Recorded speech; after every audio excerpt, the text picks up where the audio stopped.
আসসালামু আলাইকুম।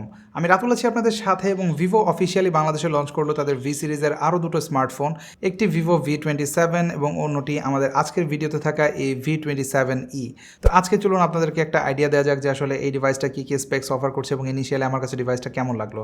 তবে তার আগে যারা চ্যানেলটা এখনও সাবস্ক্রাইব করেননি তারা অবশ্যই সাবস্ক্রাইব করে পাশে থাকা বেল আইকনটা প্রেস করে রাখবেন। আসছি ইন্ট্রোর পর।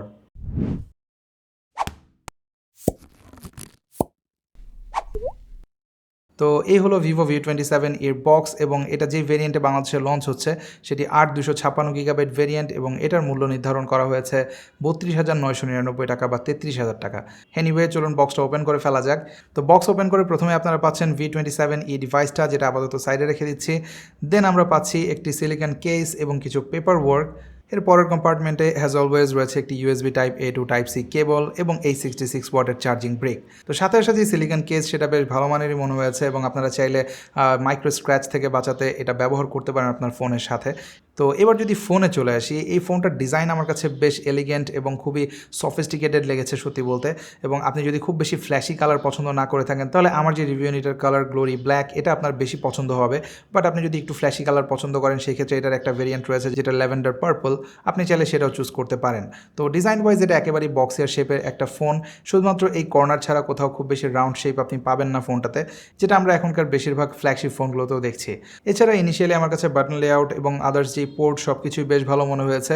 তবে এটাতে আপনারা কোনো রকম 3.5mm হেডফোন জ্যাক পোর্ট পাচ্ছেন না, আপনাকে অবশ্যই রিলাই করতে হবে এই টাইপ সি পোর্টের উপর, স্পেশালি আপনি যদি ওয়ার্ড হেডফোন ব্যবহার করতে চান।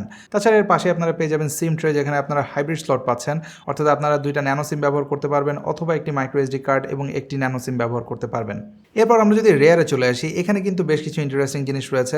ফোনটা পুরোটাই পলিকার্বনেট মেড, বাট ক্যামেরা হাউজিংটা মেটালের এবং এটা কিন্তু খুবই মিনিমাল লেগেছে আমার কাছে। আর তাছাড়া এটা খুব বেশি উঁচুও না, সো আপনি যখন ডেস্কে রাখবেন অত বেশি ওয়াবল করে না এটা।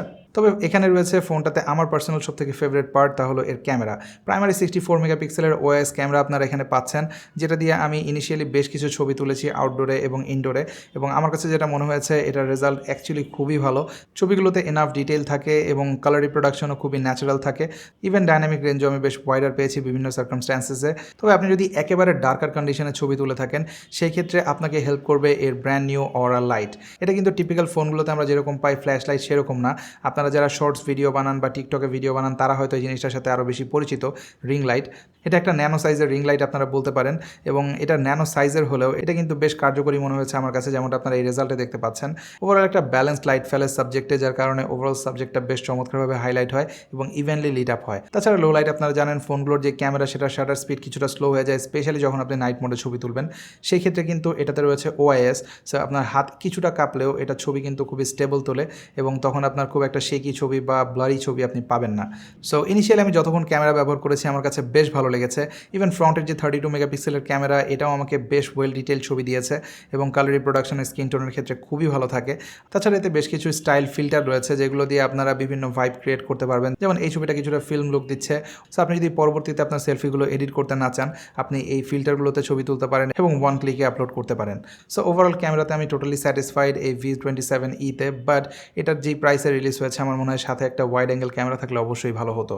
এবং ক্যামেরার পাশাপাশি ফোনটার যে পারফরমেন্স সেকশন সেখানেও কোনো রকম কার্পণ্য করেনি ভিভো। এটাতে আপনারা পাচ্ছেন মিডিয়াটেকের হেলিও G99 প্রসেসর, যেটা 6 ন্যানোমিটার আর্কিটেকচারের তৈরি এবং এই কারণে কিন্তু প্রসেসরটা যথেষ্ট এফিশিয়েন্ট। সো এটাতে যে 4600 মিলিঅ্যাম্পিয়ারের ব্যাটারি রয়েছে সেটা আমি মনে হয় যতটুকু ব্যবহার করেছি বেশ ভালোই যাচ্ছিল, এবং ব্যাটারিকে টপ আপ করতেও কিন্তু 66 ওয়াটের চার্জারও বক্সে আপনারা পাচ্ছেন, যেটা দিয়ে 50%-এর মতো চার্জ হয়ে যাবে মাত্র 19 মিনিটে। আর পারফরমেন্সের ক্ষেত্রেও G99 একটা সলিড পারফর্মার, সো এটাতে আপনারা রেগুলার টাস্ক করেন বা গেম খেলেন এই ফোনটা ইজিলি সেগুলো হ্যান্ডেল করতে পারবে। এবং এতে যে ফান্টাচ ওএস 13 আপনারা পাচ্ছেন out of the box on top of Android 13, সেটাও যথেষ্ট মিনিমাল এবং আমার খুব বেশি ল্যাগি বা বাগি মনে হয়নি, এবং এটা অনেকটাই ক্লোজ টু স্টক। সো এটাতে আপনারা যথেষ্ট স্টেবল একটা পারফরমেন্স এক্সপেক্ট করতে পারেন। এবং এই ফোনটাতে যে ডিসপ্লে আপনারা পাচ্ছেন সেটা ফুল এইচডি প্লাস রেজলিউশনের একটি অ্যামোলেড ডিসপ্লে, এবং এটাতে কিন্তু 120 হার্জ রিফ্রেশ রেট রয়েছে। সো ইউআই নেভিগেশনের যে স্মুথনেস সেটাতে কিন্তু এটাও অনেক বড় একটা রোল প্লে করে।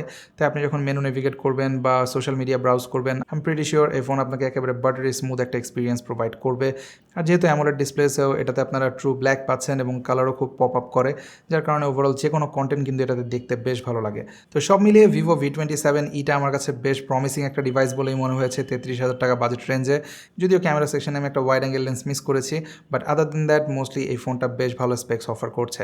আর V27 যে ফোনটা সেটাতে আপনারা পাচ্ছেন সোনি IMX766V, এটা বেশ চমৎকার একটি সেন্সার, স্পেশালি লো লাইটে। এবং এই দুটো ডিভাইস সম্পর্কে ডিটেল আপনারা পেয়ে যাবেন ভিডিও ডিসক্রিপশন বক্সে। তো এই ছিল বেসিক্যালি ভিভো V27e নিয়ে আমার ওপিনিয়ন। আশা করি আপনারা একটা আইডিয়া পেয়েছেন যে ডিভাইসটা আসলে কেমন।